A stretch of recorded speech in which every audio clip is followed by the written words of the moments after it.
Shalom saudaraku, senang sekali kita jumpa kembali dalam Sabda dan Berita. Saudaraku, hari ini kita prihatin dan sedih karena negara kita harus menelan pil pahit atas dibatalkannya status Indonesia sebagai tuan rumah perhelatan Piala Dunia U20 tahun 2023. Pembatalan ini resmi diputuskan oleh Federasi Sepak Bola Internasional atau FIFA pada Rabu malam 29 Maret 2023. Untuk menjadi tuan rumah Piala Dunia U20 bukan perkara mudah. Berbagai usaha dan pendekatan dilakukan untuk meyakinkan FIFA bahwa Indonesia siap menjadi tuan rumah.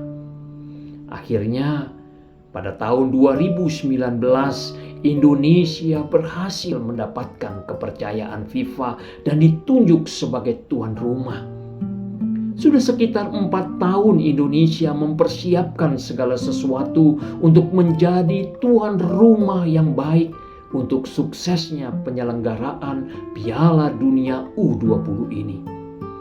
Akan tetapi, sangat disayangkan, mendekati pelaksanaan penyelenggaraan, tokoh-tokoh agama dan politik bukan duduk bersama untuk membicarakan hal-hal terkait peluang yang sangat baik ini.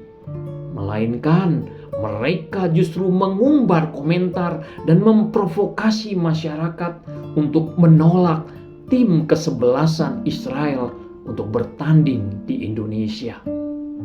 Komentar-komentar mereka membuat gaduh di media sosial. Bahkan sebagian kelompok masyarakat turun ke jalan melakukan demonstrasi menolak kedatangan timnas Israel. Pers juga ikut-ikutan memanas-manasi, mengangkat tokoh-tokoh yang pro dan kontra dengan mengangkat komentar mereka yang makin menghangatkan situasi ketimbang meredam dan mencarikan solusi. Beberapa partai dan tokoh politik, juga lembaga atau ormas keagamaan turut menolak timnas Israel bertanding di Indonesia. Seperti PDI Perjuangan, Partai Keadilan Sejahtera, Partai Amanat Nasional, Majelis Ulama Indonesia, Mercy, KNPI, Komite Indonesia untuk Solidaritas Dunia Islam atau KISDI, dan Aliansi Solo Raya. Selain itu, ada juga masa FPI, Alumni 212, dan Gerakan Nasional Pengawal Fatwa atau GNPF yang pada 20 Maret 2023 yang lalu berdemo dengan membakar bendera Israel di kawasan Patung Kuda Arjuna Wijaya, Jakarta. Setelah itu, barulah muncul pernyataan penolakan dari Gubernur Bali Iwayan Koster dan Gubernur Jawa Tengah Ganjar Pranowo. Bali dan Jawa Tengah adalah dua daerah yang juga dipilih menjadi lokasi pertandingan Piala Dunia U20.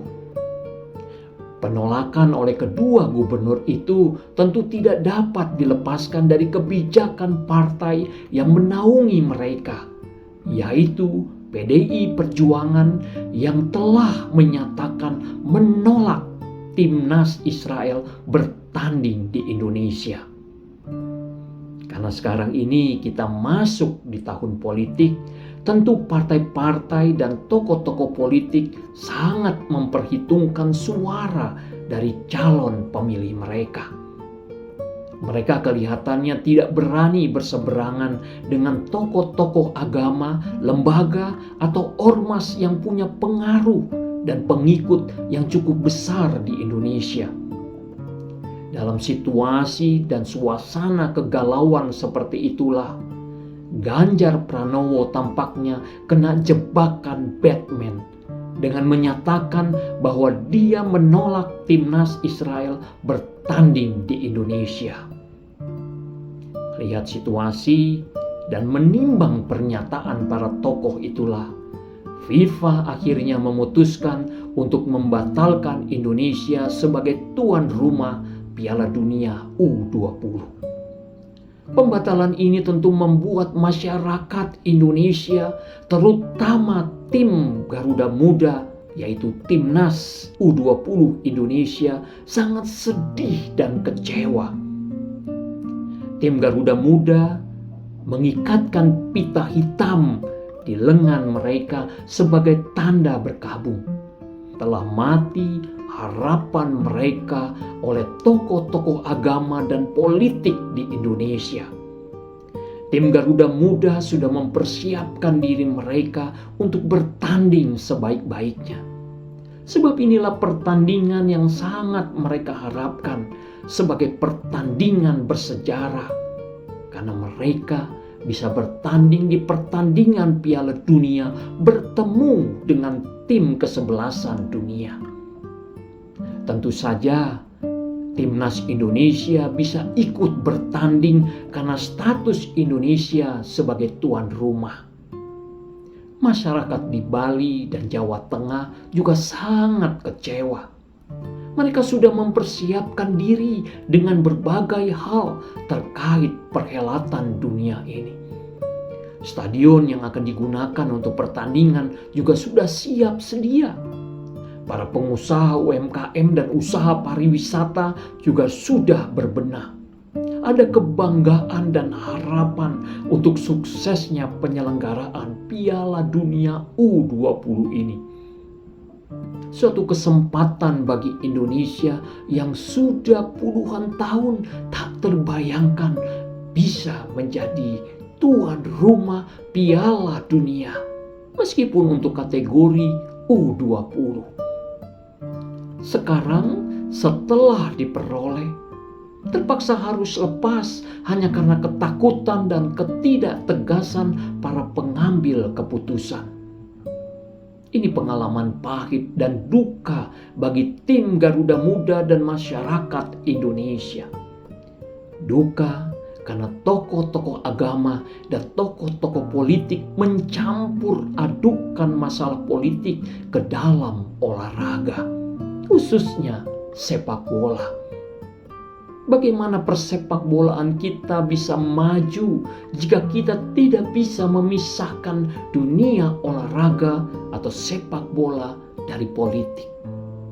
Padahal melalui sepak bola kita bisa menunjukkan kepada negara yang sedang bermusuhan dan berperang untuk bersatu dan saling mengasihi.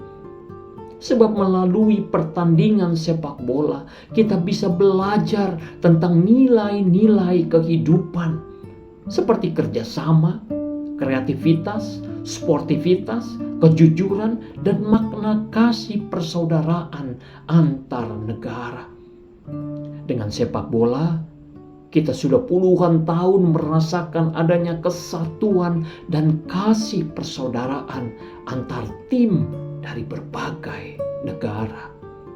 Kita bisa merasa bersatu. Kita bisa dengan penuh semangat dan bergandengan tangan bersatu untuk mendukung tim kesebelasan dari negara-negara yang berbeda. Mengapa perasaan dan semangat kesatuan dunia ini kita rusak hanya karena kepentingan politik dan agama yang sangat kental terasa mendekati pemilu 2024. Padahal Presiden Jokowi dengan resmi dan tegas menyatakan jangan mencampur adukan antara urusan olahraga dan urusan politik. Kehadiran timnas Israel di Piala Dunia U20 yang diselenggarakan di Indonesia bukan berarti Indonesia tidak mendukung Palestina. Indonesia tetap kuat dan tegas mendukung dan memperjuangkan kemerdekaan Palestina.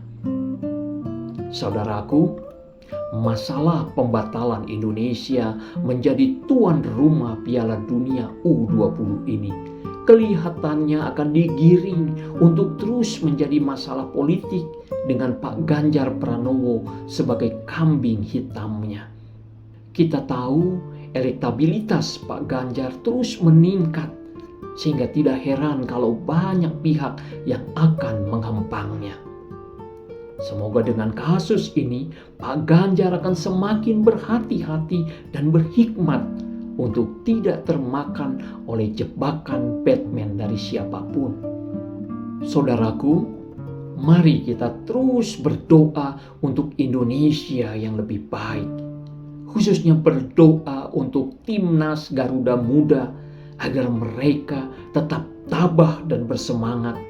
Meskipun dunia persepak bolaan kita sering menjadi korban politik dari tokoh-tokoh yang selalu berorientasi untuk kepentingan diri dan golongan daripada untuk kepentingan masyarakat, bangsa, dan negara.